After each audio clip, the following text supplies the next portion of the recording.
É inegável que as condutas atribuídas ao representado em análise preliminar possuem a natureza jurídica de ilícitos penais de altíssima gravidade, inclusive caracterizados como crime hediondo. Evidente que a gente tem que seguir os ritos, porque sob pena de repetir episódios que ficaram conhecidos por erros cometidos ou por desrespeito a esses rituais, não é? E também pelo seguinte, é muito importante que aquela pessoa que cometeu um crime, que a sua prisão e condenação sejam indiscutíveis.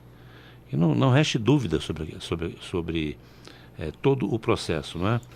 Ainda bem que deu essa confusão de envolver o Brazão, porque foi fundamental que esse caso prosperasse, que a Polícia Federal estivesse envolvida, né?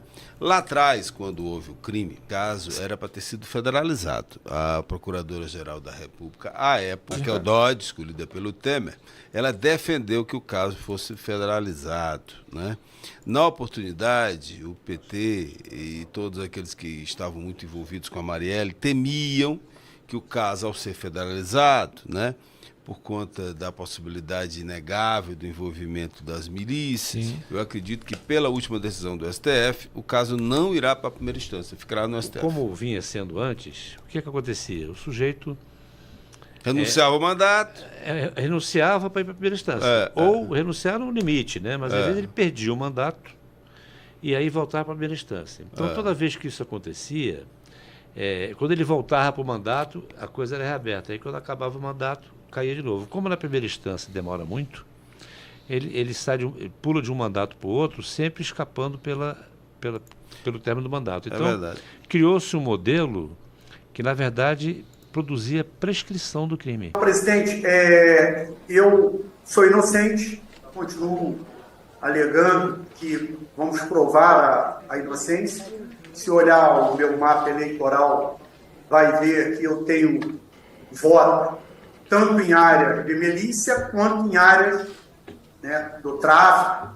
Podem averiguar isso, vai ver que a minha votação são boas nos dois sentidos. Ninguém em sã consciência, né, na vez pode até acontecer, mas na grande maioria das vezes ninguém se autoincrimina. Ele vai tentar lutar pela versão dele. Se o Chiquinho Brazão for cassado, o processo do assassinato da Marielle sai do STF e vai para a primeira instância? Sim. Respondendo, sim, se não houver mais ninguém com foro privilegiado envolvido. Mas acho que tem alguém com foro no STJ, o irmão dele. Ah, sim, é verdade, muito bem, exatamente, o irmão que é conselheiro, né, do Tribunal de Contas do Estado do Rio de Janeiro.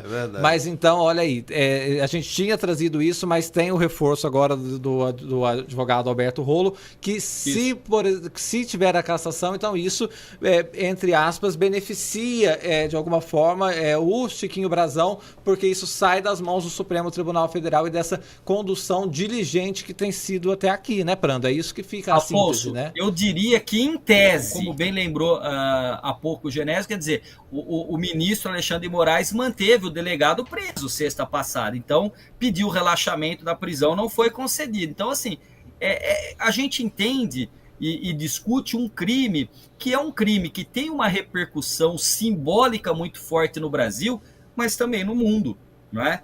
Então é muito difícil qualquer instituição, qualquer instância institucional se negar a olhar com muito cuidado o desfecho disso, que era um desfecho aguardado por muitos já há muito tempo. O argumento do Chiquinho que está preso, que você colocou no ar aqui, torna-se um argumento de papel diante dessa realidade aí, porque ele coloca ali o seguinte: não, veja que eu sou inocente porque eu não tinha votos só lá no território do tráfico, eu tinha votos pelo Rio de Janeiro inteiro, como se o único fator de suspeição que pesa sobre ele fosse a questão das eleições em território de tráfico de milícia. Não. O que pesa contra ele é que sabe, se a história já mostrou isso, essa história é muito mais longa e detalhada, né?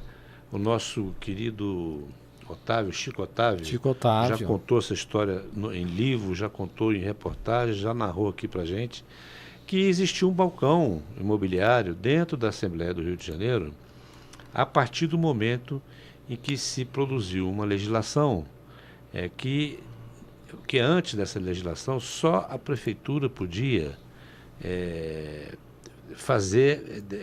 determinar o planejamento territorial da cidade, áreas de ocupação, áreas, enfim, que não podiam ser ocupadas e tal, e isso passou a ser também uma atribuição do Legislativo, da Assembleia. É a partir desse momento que se deu lá atrás, formou-se um balcão imobiliário na Assembleia do Rio, não é?